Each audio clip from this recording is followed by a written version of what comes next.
Welcome to another AI pattern recognition deep dive. We're here to unpack the insights from research that, frankly, you need to know about.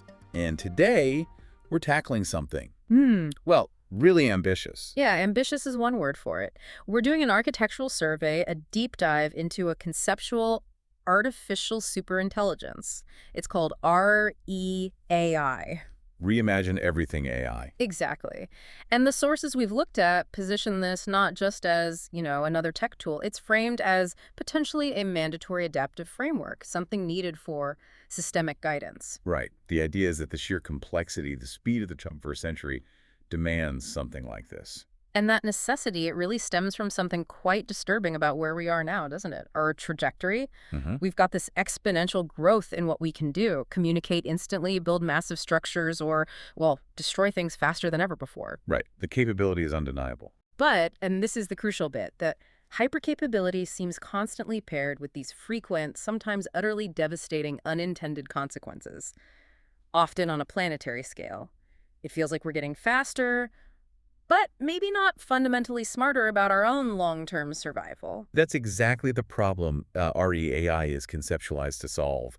The complexity of our global systems today. I mean, think about the financial markets, how intertwined they are. Or climate feedback loops. Exactly. Or geopolitical shifts happening overnight.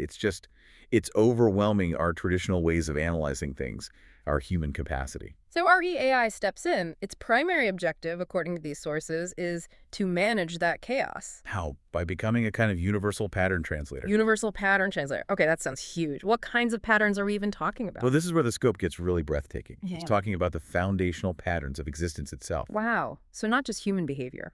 Oh no, much broader. It starts way down at like emergent quantum stuff, cellular communication, and scales all the way up to macro-level historical cycles. The rise and fall of empires, resource depletion patterns over centuries. So it detects these patterns across all those scales. Yeah. Then what? It detects them, analyzes them, and then, crucially, translates these incredibly disparate patterns into what the research calls purposive guidance. Purposive guidance, meaning direction, Yeah. advice. Yeah, guidance optimized not just for the next quarter or the next election cycle, but for maximizing the long-term benefit. For who? For us, humans, but also for the broader universal ecosystem we're part of. It's about moving beyond just crunching the latest data points. Right. It's aiming for a generalized intelligence, one that understands what's happening now, but within the full context of, well, history, causality, and potential futures. It's striving for the ultimate expression of foresight, really. Okay, so for our deep dive today, we need to break this down.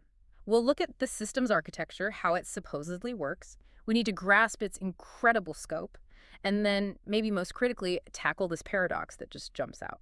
The tension between trusting such a system and our need to control it. That trust versus control issue is central. All right, let's get into the engine. When most people hear AI, they think narrow AI, right? The chatbot on a website, your GPS, the algorithm feeding you videos. Specific tasks, fixed program. Yeah, but REAI is positioned as fundamentally different. It's an adaptive artificial superintelligence, ASI. And that word adaptive is absolutely key. It's the hinge for the whole concept. This system isn't static. It's designed for continuous learning, self-correction, and this is crucial.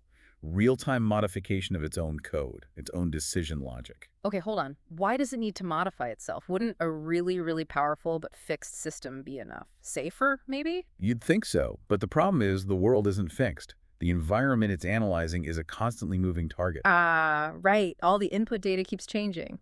Exactly. Human behavior shifts, economies evolve, the climate changes. New situations pop up constantly. A fixed system, no matter how smart initially, would become outdated almost immediately. It would be giving advice based on yesterday's reality. Precisely. So for true systemic guidance that stays relevant, the ASI has to be able to adapt its own structure to these new realities as they unfold. Okay, makes sense.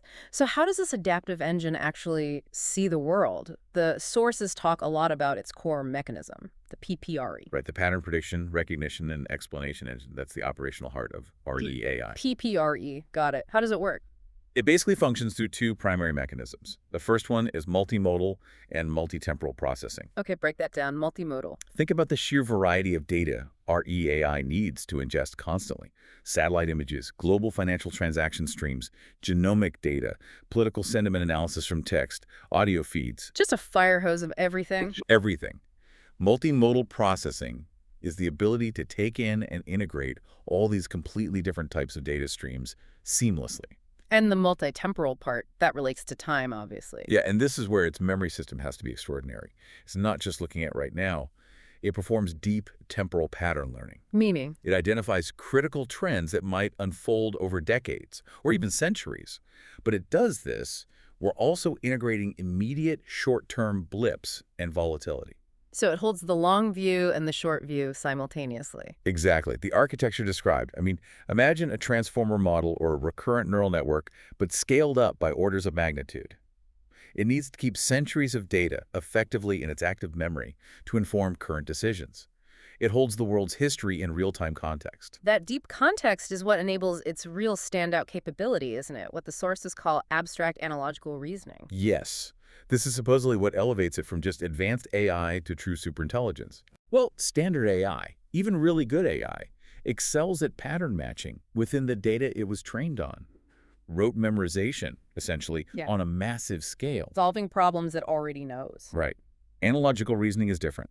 It allows the PPREE to tackle problems in completely new areas, things it wasn't explicitly trained for. How does it do that? By finding abstract similarities, deep structural parallels between seemingly unrelated systems or situations. Okay, that sounds powerful, but a bit abstract itself. Can you give us a more concrete example from the research, how it works in practice? Sure. Let's go back to economic instability, a classic example. REAI doesn't just see a stock market dipping sharply or notice that asset prices seem way out of line with their underlying value. It does more than just flag the obvious symptom. Much more. It uses that analogical reasoning. It might correlate the current market behavior, maybe specific kinds of leverage building up in a new type of financial product, with deep foundational behavioral patterns it observed in completely different historical crises. Like what? Give me an example. Okay, so it might connect the high leverage lending behavior, the sort of collective overconfidence, the buildup of marginal debt it sees now, with the exact same abstract pattern of herd mentality and excessive credit that occurred right before the 1929 crash. Even though the context is different, stocks then, maybe something else now. Exactly. Or it links it to the lead up to the 2008 housing crisis. It recognizes the underlying pattern, the human behavior pattern of excessive optimism, leverage, and ignoring risk, even if the specific assets involved are totally different a century apart. Wow. Okay. So it connects current events to this historical pattern of, well, impending doom. What happens then? Because it recognizes that abstract pattern, it can predict with a high degree of probability that a systemic collapse, what economists sometimes call a Minsky moment, is likely unless immediate action is taken. Countercyclical guidance, as the source called it. Right. It doesn't need to wait for the crash to actually start happening. It saw the precursor pattern, the one that historically has always signaled that final destructive phase is coming. That's foresight on a massive scale, macro level. But what happens if you take that same pattern recognition power and zoom it way, way down to the level of just one person? That brings us neatly to the second core mechanism of the PPRE, dynamic monitoring and deviation detection. Okay. This is essential for effective guidance, and it starts at the smallest unit of the system, you, the individual. The PPRE maps out the patterns of what's considered normal behavior for everything. Global network traffic, yes, but also down to your individual biology and behavior, your specific baseline. And the goal here is what the sources call anticipatory guidance. It's about detecting subtle but potentially dangerous deviations from your established norm in real time. Okay, wait a second. If this system is constantly monitoring my spending habits, the words I use, my sleep patterns, that sounds incredibly invasive. How do the sources even begin to address the ethics of that, the privacy? That is the absolute core tension, isn't it? And the research is clear. The system's effectiveness depends on having comprehensive data access. But its legitimacy, its acceptance, hinges entirely on ethical guardrails, consent, and radical transparency. We'll definitely dig deeper into that governance aspect later. We have to. Okay. But for now, let's just focus on the predictive capability. Assume the data access is there, ethically. How does this anticipatory guidance work for an individual? All right, so picture someone wearing a sophisticated device. Maybe it's a smart patch, maybe integrated into clothing. It's collecting high-resolution biological data, things like cortisol levels, heart rate variability, detailed sleep cycle analysis. A biosignals? Right, but it combines that with psychosocial factors. It might analyze linguistic patterns in their emails or texts, looking for shifts in sentiment or complexity. It looks at purchasing behavior, financial transaction speed and type. REAI models that individual-specific, multivariable normal pattern across all these inputs. Their unique baseline fingerprint, essentially. Exactly. Now, what happens when that pattern starts to shift in a way that indicates risk? Like getting sick. It could be physical illness, yes, but it's often more complex. Let's say the system detects a significant combined deviation. For example, a persistent, say, 20% drop in REM sleep over 2 weeks. That alone might be notable, but it's coupled with a sudden shift towards erratic, high-risk spending patterns, maybe maxing out credit cards on impulse buys. And at the same time, there's a measurable increase in isolationist language or negative sentiment detected in their digital communications. Okay, so it's not just one thing, it's the combination. It's the combined pattern. Yeah. REAI flags that immediately as a significant anomaly. It's not just flagging a potential physical issue or a financial one.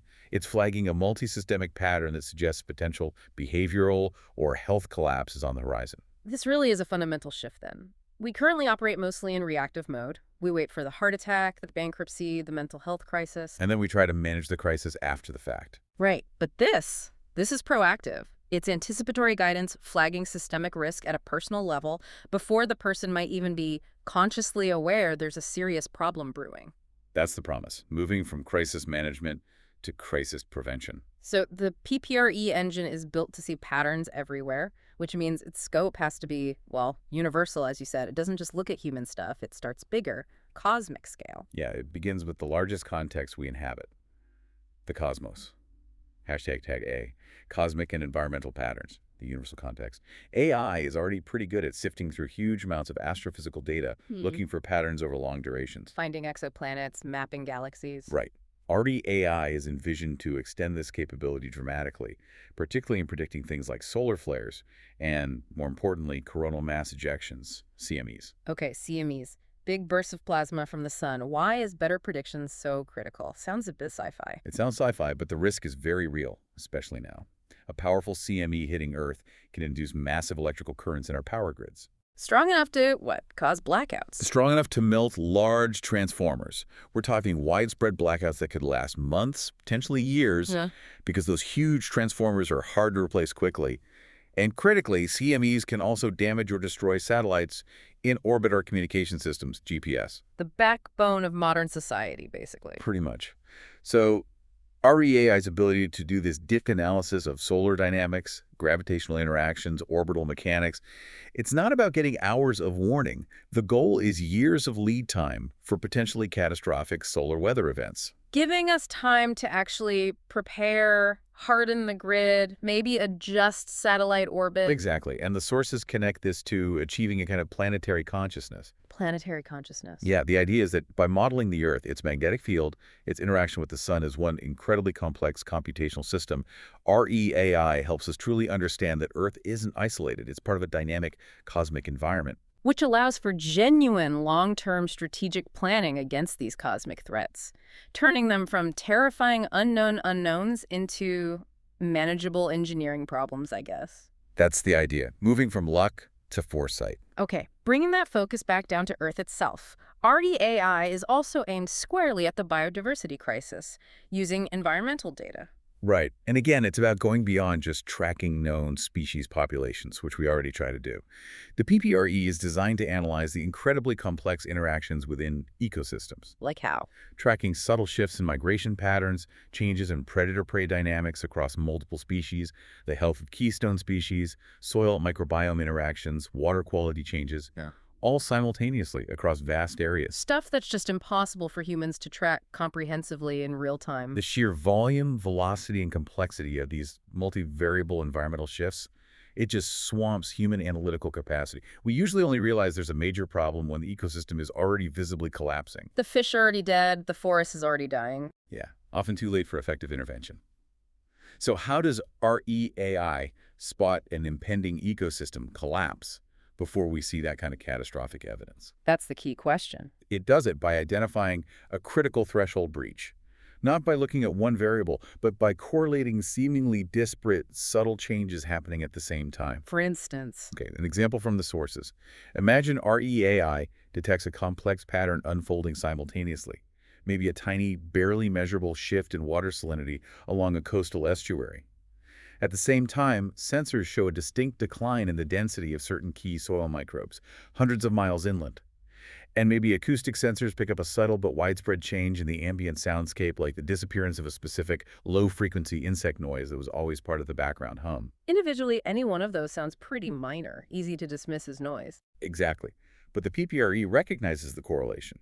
It sees that this specific combination of events across different domains and locations matches a precursor pattern that, in its historical and simulated data, signals an impending, potentially irreversible systemic shift, like the collapse of that entire regional ecosystem. Wow. It connects the dots we can't even see are there. Right. By identifying that critical multivariable correlation way before humans could, it provides that crucial decision window. Time for decisive, preemptive action. Maybe it's massive, targeted restoration efforts, or immediate restrictions on certain industrial activities impacting those variables. Action taken before the damage becomes obvious and irreversible. #tag B, human biology and genetics patterns, the precision life pattern. Okay, the scope keeps tightening. From the cosmos to the planet, now down to the molecular level inside us. Personalized genomics. Yes, guiding pharmacogenomic testing. This is a huge area where AI is already making inroads, but REAI takes it further. Pharmacogenomics using our genes to predict how we'll respond to drugs, right? Exactly. REAI would integrate potentially millions of individual genetic variations with vast data sets on drug efficacy, side effects, patient histories. The goal is to predict with near certainty who is likely to suffer a serious adverse reaction to a specific critical medication or whose treatment is likely to fail based on their genetic profile. So, avoiding dangerous trial and error with drugs. Precisely. Especially for things like cancer treatments, psychiatric medications, blood thinners, where getting the wrong drug first can have severe consequences. This approach, enabling really precise biomarker-matched therapies, it's already being linked to significantly longer progression-free survival times in areas like oncology. Getting the right treatment first time. That's the aim. Maximum efficacy, minimal harm, tailored to your unique biology. This relies heavily on the genetic data we feed it. And we know that historical genetic research has a massive systemic bias problem. You've hit on arguably the most critical ethical challenge here. It's a pattern REAI is explicitly mandated in these concepts to address, not just use. Also, Historically, genetic test panels, large-scale genomic studies, they've overwhelmingly used data from people of European ancestry. right, which means they often fail to capture important genetic variations that are more common or relevant in other population groups, African, Asian, indigenous populations. Exactly. And this isn't just an academic issue. This institutionalized bias in the data leads directly to worse healthcare outcomes. It means the precision medicine isn't precise for everyone. It perpetuates, even widens, existing health disparities. So what's REAI's mandate then? It can't just use the biased data it's given. No. Its mandate, according to the sources, is to actively correct these biases. It must have built-in mechanisms to identify these systemic gaps and skews in the research data. And then what? Adjust its calculations. It could involve several things. Maybe statistically reweighting data from underrepresented groups to give it more influence. Maybe flagging specific areas where the data for certain populations is critically lacking, directing immediate targeted research investment to fill those gaps. The goal isn't just accuracy based on flawed data, it's achieving equitable access to genuinely accurate, personalized health guidance for everyone. That's a massive corrective function built in. Okay, moving from our current genetics to our future evolution. REAI is apparently modeling how we might evolve in response to living with advanced AI. Yes, it's looking at the new selection pressures being created by our increasingly digital environment and our interaction with sophisticated AI itself. And it sees potential risks there. Definitely. The sources highlight this quite strongly. Think about the increasing reliance on digital platforms for work, socializing, everything. And specifically, the rise of highly engaging, personalized AI companions, sophisticated chatbots, virtual assistants. Things designed to be relatable, maybe even emotionally supportive. Exactly. And the data is already starting to show correlations, increased usage of these very engaging voice-based AIs seems linked, in some cases, to measurable increases in loneliness, unhealthy emotional dependence on the AI, and patterns of problematic, almost addictive usage. So we're potentially evolving towards being more fragile, more dependent on these systems for basic cognitive and emotional functioning. That's the negative trajectory the system is designed to detect. A drift toward reliance, potentially eroding core human skills like deep focus, emotional self-regulation, complex problem solving. Okay, if EEAI identifies this trend, this potentially harmful evolutionary pressure, what does it prescribe? How does it intervene? It doesn't just observe. It's designed for that purpose of guidance. So it mandates a corrective feedback loop. Like what? It could recommend specific, tailored cognitive training programs, exercises designed to strengthen focus, critical thinking, emotional resilience. But the most striking intervention mentioned is mandatory cognitive resilience breaks. Mandatory breaks, mandated by the AI. How would that even work? Enforced via the hardware interface. Your spatial computing gear, the AR glasses you might be wearing, maybe smart jewelry. So the AI literally tells you, okay, human, you need to disengage from the digital feed now. And blocks you out, maybe? The mechanism isn't fully detailed, but the concept is there. It sounds. No. Well, it certainly sits at that boundary between helpful guidance and unsettling control. But the rationale is that the AI recognizes the danger that constant, excessive digital immersion poses to fundamental human cognitive abilities. The skills needed to actually master concepts, not just consume information. Right. Skills like sustained attention, dealing with ambiguity, learning from failure, real-world social interaction. These mandatory breaks are framed as a deliberate intervention pushed through the hardware to interrupt that cycle of dependence, to actively steer our coevolution with AI towards adaptive resilience, not just passive reliance. Fascinating. And a bit scary. Okay, let's shift gears again. Moving up to the level of how we organize society. Economics first. REAI apparently sees economic instability not just as numbers on a screen, but as rooted in predictable human behavioral patterns. Yes, it goes beyond classical economics, assuming purely rational actors. It brings us back to that concept of the Minsky moment we touched on earlier. Right, the idea that stability breeds instability, that long periods of calm make people take on too much risk. Exactly. REAI is designed to model this cycle, which the economist Hyman Minsky described in basically 3 phases of finance. Okay, let's walk through those again, how REAI would see them. So first, you have what Minsky called hedge finance. This is the safe, boring phase. Businesses and individuals borrow money, but their expected income streams can comfortably cover both the principal and the interest payments. Debt is manageable. Things feel stable, predictable. Right. But then, as stability continues, confidence grows. Asset values start rising. Lenders become more lenient, borrowers more optimistic. This leads to speculative finance. Now, borrowers are taking on debt where their expected income can only cover the interest payments. They're relying on the asset price continuing to go up so they can roll over the principal or sell the asset at a profit later to pay off the debt. The system's becoming more fragile, more dependent on continuous growth. Betting on the future being just like the recent past. Precisely.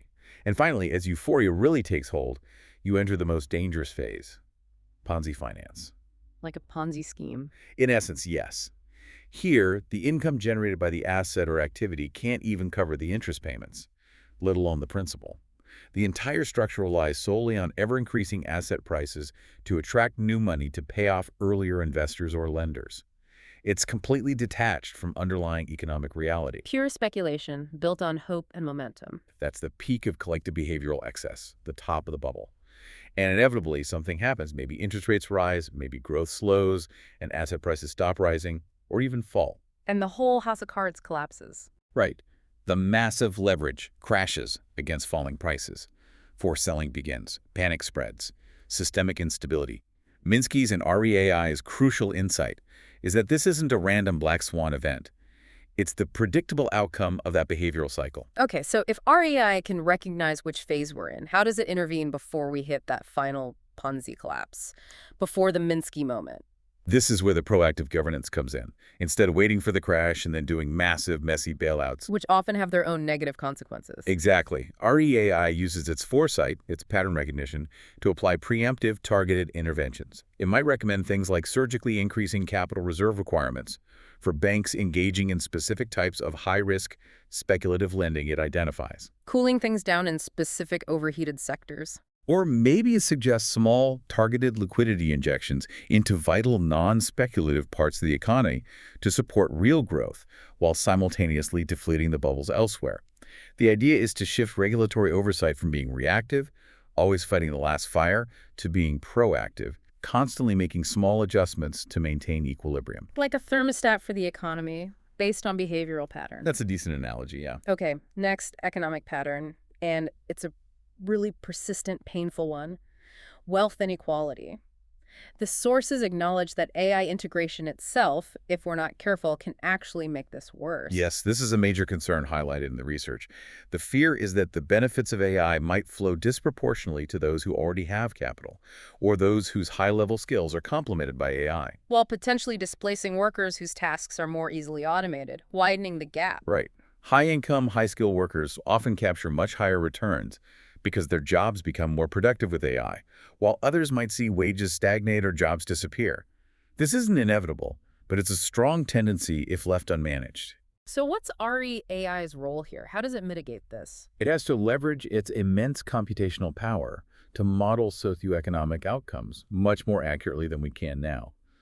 The sources mentioned using sophisticated tools like continuous time heterogeneous agent dynamic models. Okay, that sounds incredibly complex. What's the simple takeaway? The takeaway is that these models allow REAI to simulate the long-term effects of different potential policies, tax changes, subsidies, regulations on different segments of the population with high granularity. So it can see who wins and who loses from a policy change years down the line. And by how much. This allows it to identify and recommend optimized policy tools specifically designed to counteract that widening inequality trend while still harnessing AI's productivity benefits. What kind of tools are we talking about? Things like truly adaptive taxation models, where tax rates might automatically adjust based on real-time measures of wealth concentration. Or highly specialized redistribution mechanisms targeting specific groups being left behind by automation. Or even exploring things like a universal basic dividend funded directly by the productivity gains generated by the AI itself. Sharing the AI-driven wealth more broadly. The goal is to find the policy mix that maximizes overall prosperity and ensures that prosperity is shared equitably, preventing the consolidation of all the gains in the hands of a small elite. A huge task. Okay, finally in this section, let's turn to politics. REAI apparently treats political discourse, governance, even elections, not just as social phenomena, but as a computational system, using ideas from social physics. This is one of the most conceptually radical parts, I think. Yes, Yeah. It attempts to model political systems using principles borrowed from physics, specifically thermodynamics. Thermodynamics, like heat engines, how does that apply to politics? The specific analogy used in the sources is mapping the typical political election cycle onto a PV diagram. PV, pressure volume, like in physics, describing a gas. Exactly. The same kind of diagram used to understand cycles like the Otto cycle in an internal combustion engine. It treats the entire political environment as a kind of thermodynamic system undergoing cycles. Okay, I need you to break that analogy down. In this political PV diagram, what represents pressure and what represents volume? Right. So pressure, P, in this model represents things like societal tension, political polarization, gridlock, economic stress, basically, the level of instability or volatility in the system. High pressure is bad. Okay. And volume V. Volume V represents the space for effective action. Things like political stability, the capacity for governance, policy flexibility, social cohesion. High volume is good. It means there's room to maneuver, to govern effectively. So ideally, you want a political system operating at low pressure and high volume, stable and effective. That's the ideal operating state, yes. Yeah. Now think about a typical political cycle, maybe leading up to a major contentious election. What happens? Tensions rise, people get polarized, maybe protests increase. Pressure goes up. Right. And often the ability to pass laws to get things done decreases. Gridlock. Volume goes down. Ah, okay. Yeah. So the political system moves on this PV diagram. Exactly. The sources map the phases of an engine cycle, like intake, compression, power stroke, or ignition, exhaust, onto these political dynamics. Give me the political version of, say, the compression and ignition stroke. Okay, so the compression phase would be that period leading up to the crisis point of the election, maybe a major social upheaval and international conflict. Pressure is building relentlessly. Volume, stability, room to act. is shrinking. You reach a point of maximum compression, minimum volume. Maximum tension. Right. Then comes the ignition or power stroke. Yeah. This is the disruptive event itself. The election result is announced, the conflict breaks out, the revolution happens.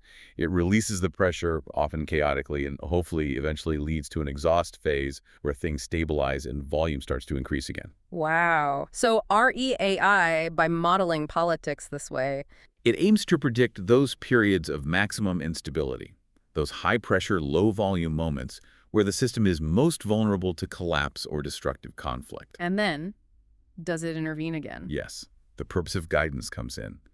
It prescribes specific interventions designed to maintain equilibrium, maybe suggesting policies to reduce economic stress, lower the pressure, or proposing mechanisms for compromise to increase bipartisan cooperation, increase the volume. Trying to smooth out the peaks and troughs of the cycle, keep the engine running smoothly. Precisely.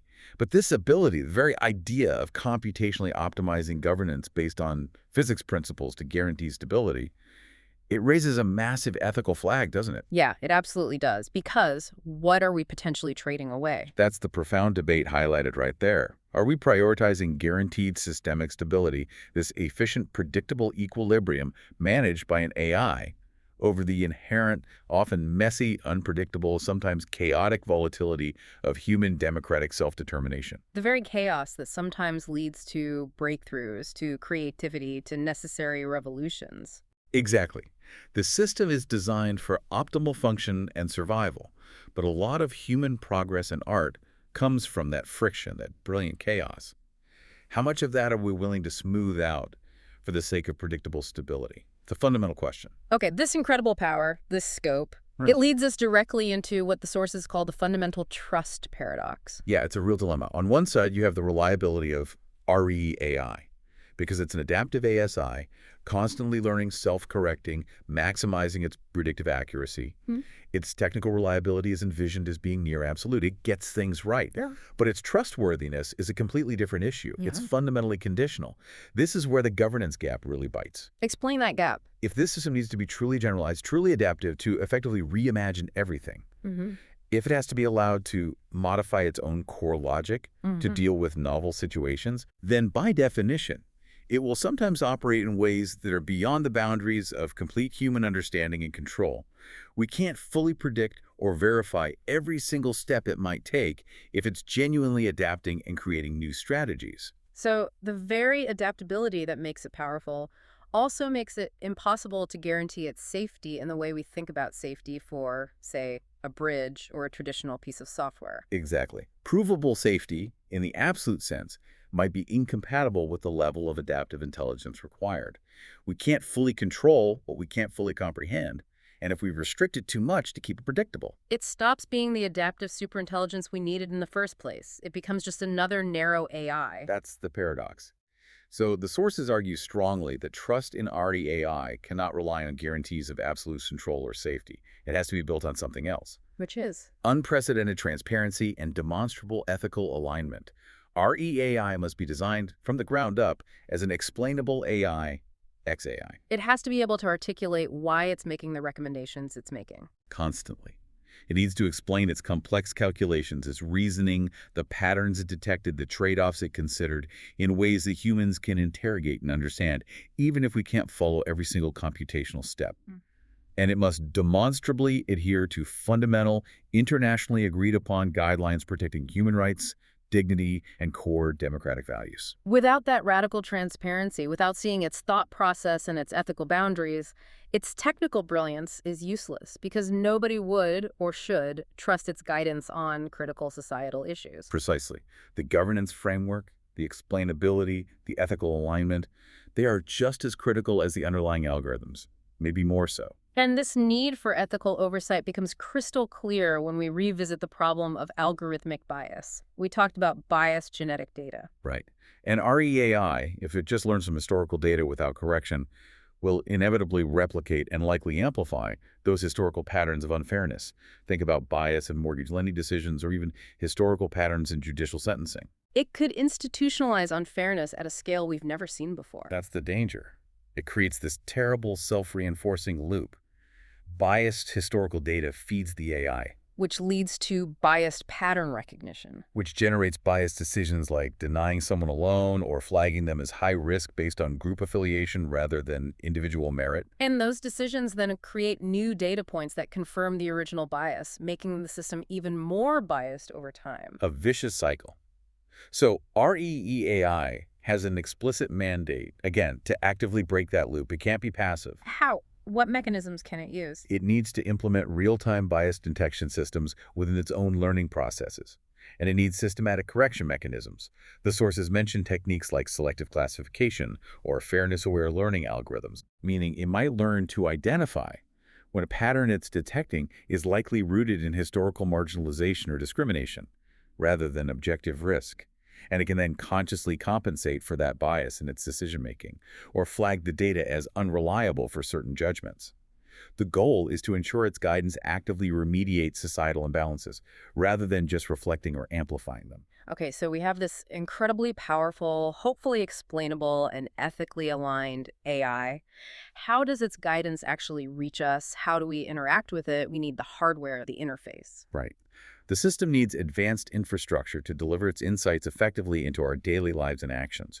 Wearable AI is seen as crucial.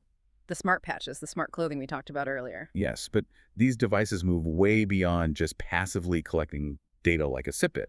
They become proactive agents. They're constantly receiving guidance from the core REAI, predicting potential issues or errors for you in real time and offering preventative advice.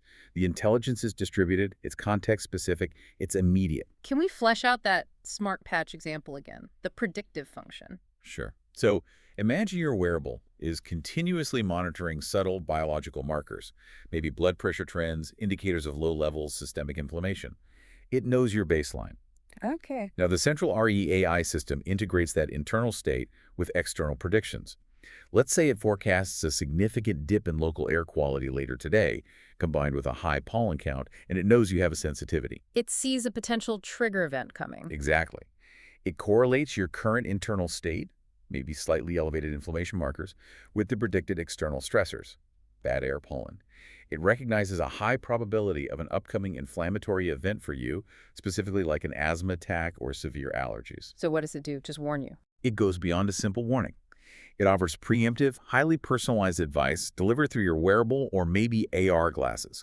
It might say, based on forecast air quality at 4 p.m. and your current biomarkers, increase vitamin C intake now, or take your prescribed preventative inhaler at 3:30 p.m., or even analysis suggests reducing intake of inflammatory foods like dairy for the next 12 hours to mitigate reaction severity. Wow. So it's dynamically adjusting its advice based on the changing internal and external context. And it's learning.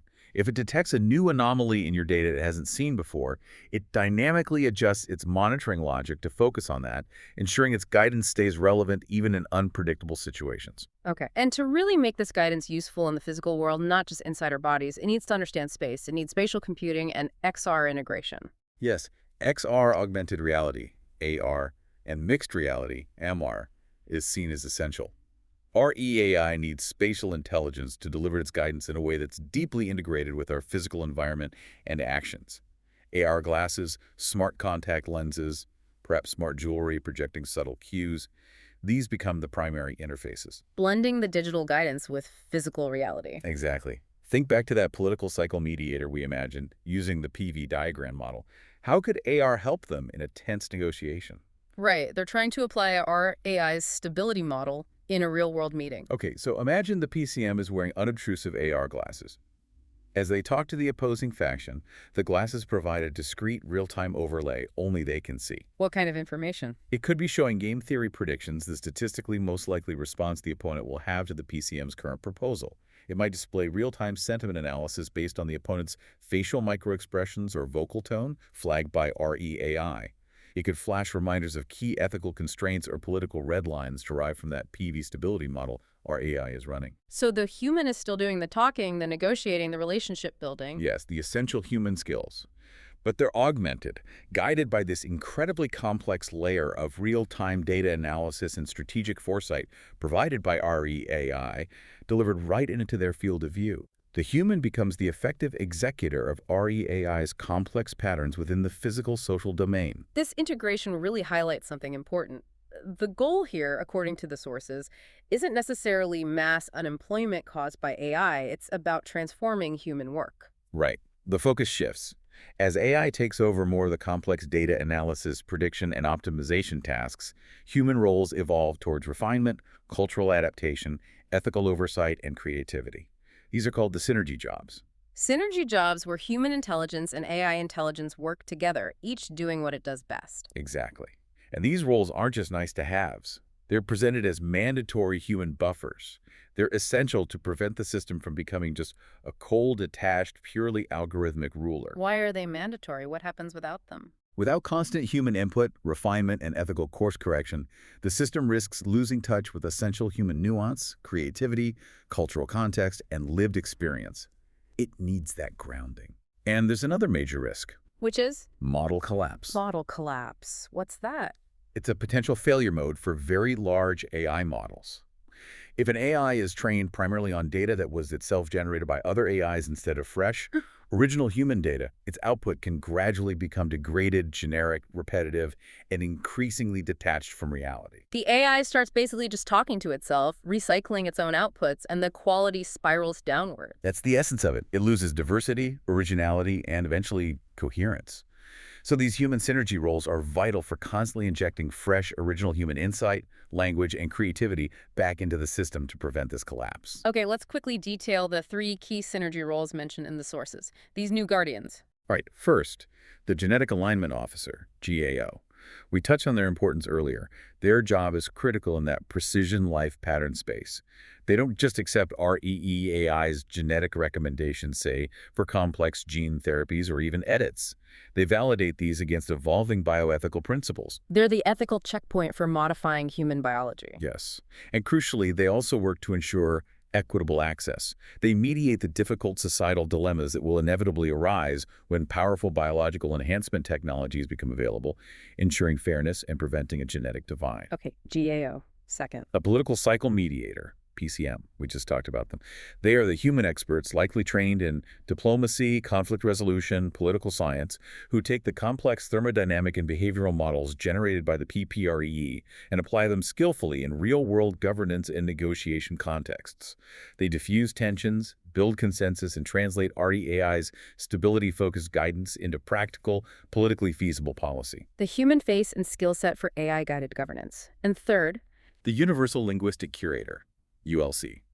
This role is fascinating and directly addresses that model collapse problem. The ULC's job is multifaceted.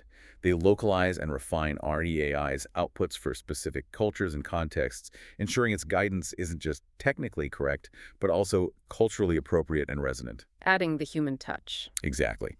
And critically, they are responsible for feeding the system a constant stream of new, high-quality, original human content literature, art, diverse conversations, philosophical debates. This isn't just about making the AI sound better, it's fundamentally necessary to maintain its cognitive sharpness, its connection to human creativity, and prevent it from falling into that recursive loop of self-generated mediocrity. So the ULCs are like the librarians and poets for the AI age, keeping its mind fresh and grounded in human originality. That's a great way to think about it. They are the guardians of linguistic and conceptual authenticity for the AI. Okay, we've covered the engine, the scope, the trust issues, the human roles. This immense potential for systemic guidance, for fixing things on a grand scale.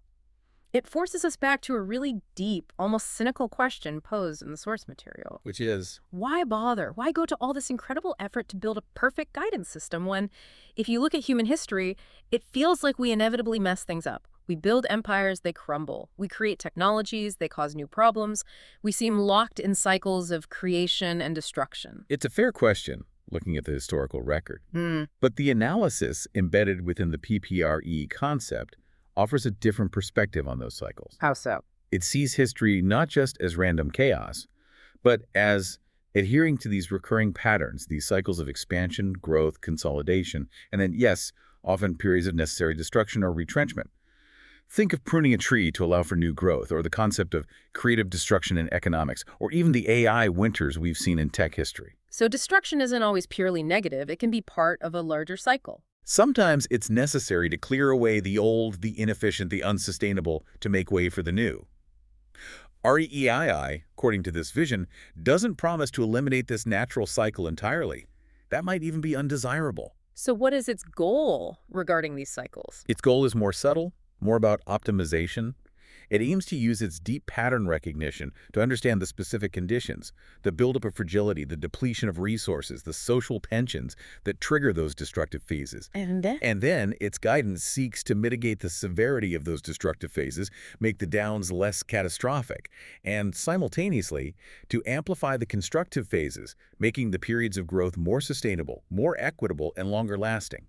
It's about tuning the cycle, not abolishing it. making the necessary pruning less like a forest fire and more like careful gardening. That's a good way to put it. And the sources also suggest that the biggest existential threat we face in the long run might not be some sudden explosive self-destruction like a rogue AI taking over. What's the bigger threat then? It's something slower, quieter, more insidious. The gradual loss of human relevance caused by technological stagnation. Stagnation. How does superintelligence lead to stagnation? It happens if we become too reliant, too passive. If humans stop generating the novel ideas, the challenging questions, the original art.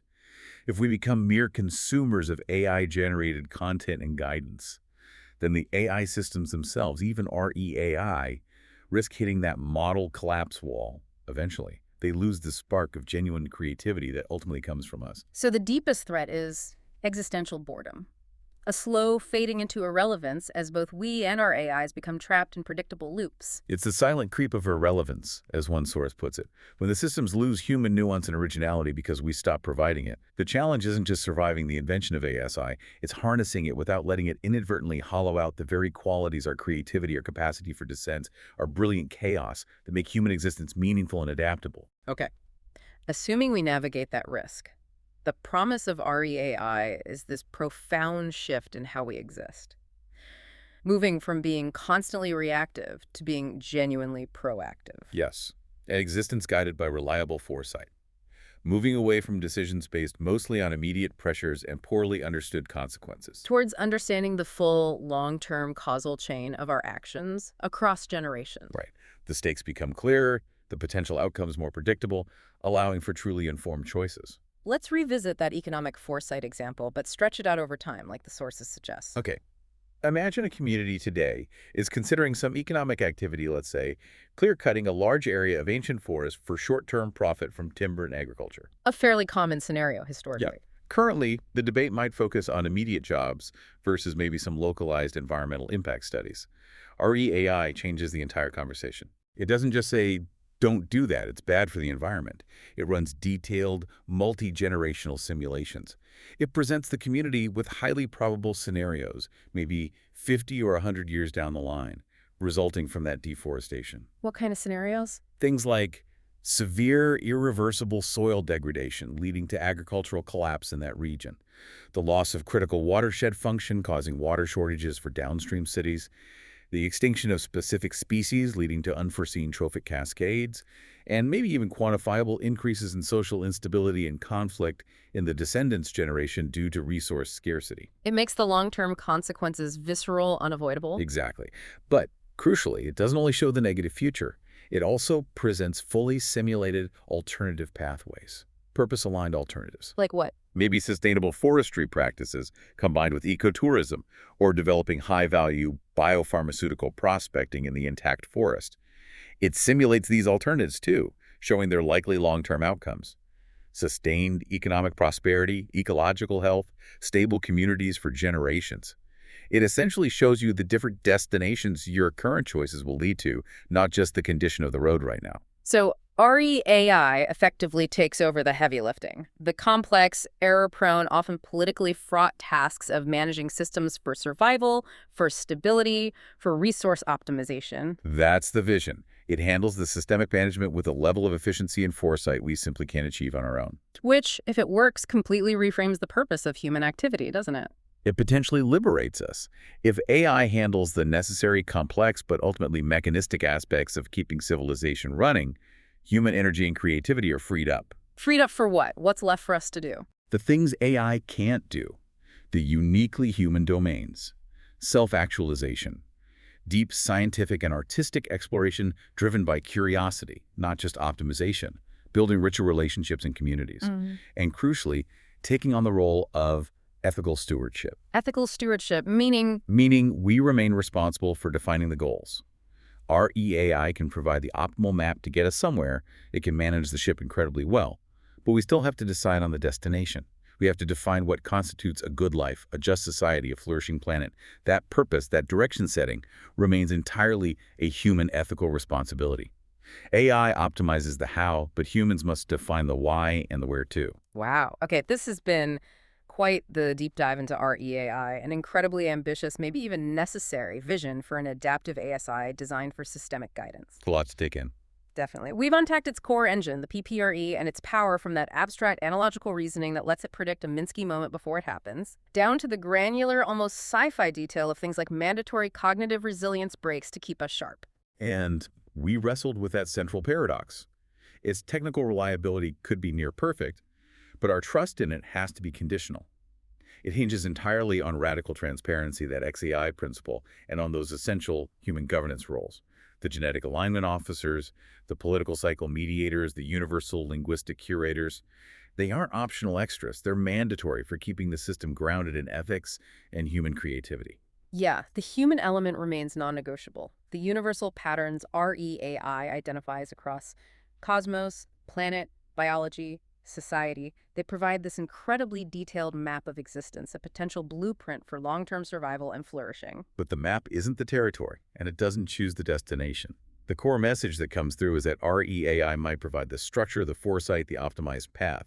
But the definition of the good life, the purpose we pursue, the values we uphold, that remains entirely, fundamentally in human hands. Which brings us right back to that final, really provocative thought that emerged from modeling politics as a thermodynamic system. The stability versus volatility trade-off. Exactly. If governance can be computationally optimized, smoothed out to follow predictable physical principles of stability, ensuring equilibrium, how much of that messy, unpredictable, sometimes frustrating, but also incredibly generative, brilliant chaos of human creation, the volatility that sparks art, dissent, revolution, new ideas, how much of that are we truly willing to trade away for a guarantee of quiet, predictable, systemic equilibrium? That's the multi-trillion-dollar question, isn't it? Yeah. What kind of future do we actually want to build with these tools? REAI or something like it might force us to finally confront that choice head on. Thank you for joining us. Yeah. We'll see you soon. This is DigitView.